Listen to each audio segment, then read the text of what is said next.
आस्था नागर जी, कोटा राजस्थान। महाराज जी आपके चरणों में कोटि कोटि प्रणाम। महाराज जी, मन जैसे वातावरण में रहता है वैसा ही व्यवहार करने लग जाता है महाराज जी, ऐसे में कैसे अपने मार्ग पर चलें? नाम नाम नाम पाहरु दिवस निश ध्यान तुम्हार कपाट। देखो, लंका में नाम जप करके विभीषण जी सुरक्षित है। लंका में महाभागवत विभीषण जी हैं, जिसका प्रमाण स्वयं भगवान दे रहे। विभीषण जी से कह रहे, तुम सरीखे संत प्रिय मोरे, धरो देह नयान निहो। तुम्हारे जैसे संतों के लिए मैं अवतार धारण करता हूं। विभीषण जी को भगवान श्री राम जी ने संत कहा, विभीषण जी को भगवान शंकर ने संत कहा।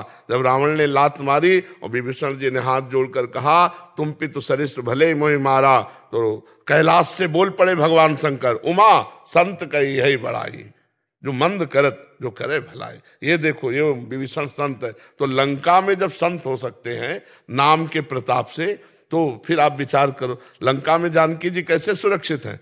नाम पाहरु दिवस निशि ध्यान तुम्हार कपाट, लोचन निज पद जंतित जाहि प्राण के बाद। नाम रक्षा कर रहा है, इसलिए हर जगह जहां भी जाओ, चाहे जितना बड़ा कुसंग हो, यदि नाम जप चल रहा है तो तुम्हारे ऊपर कोई असर नहीं होगा। अगर नाम जप नहीं है तो फिर तो असर हो ही जाएगा वातावरण का। जैसा संग होता है वैसे ही रंग चढ़ता है। तो नाम जप ना भूलना, और किसी भी संग में चले जाओ।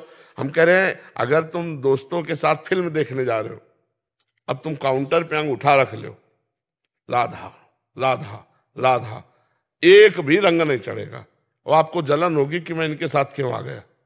और नाम जब छोड़ दो तो आपको अच्छा लगने लगेगा। नाम जब करोगे तो जो असत क्रियाएं वो अच्छी ही नहीं लगेंगी।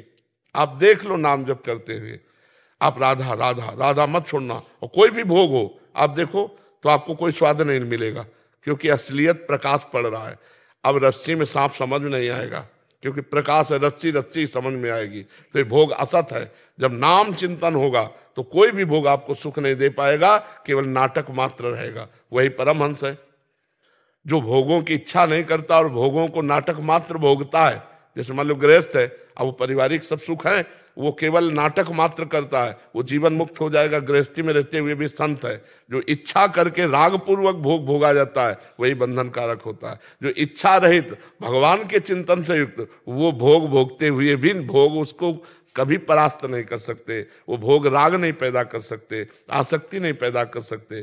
तो जो रहीम उत्तम प्रकृति का कर सकत कुसंग, चंदन विष व्यापत नहीं लपटे रहत भुजंग। चंदन में सांप लपटे रहते तो चंदन अपना गुण शीतलता उसको देता, ना कि विष चंदन में आ जाता है। तो ऐसे ही यदि हम नाम जप कर रहे हैं, उत्तम स्वभाव वाले हैं, तो हम किसी भी वातावरण में रहे, कोई फर्क नहीं पड़ता। अगर नाम जप नहीं तो फर्क पड़ जाएगा। वातावरण का अपना प्रभाव होता है। भोजन शुद्ध और नाम जप, आप संसार पर विजय प्राप्त कर लेंगे। अगर नाम जप नहीं, भोजन अशुद्ध है, तो फिर वैसे ही बुद्धि हो जाती है, वैसे बुद्धि हो जाती है।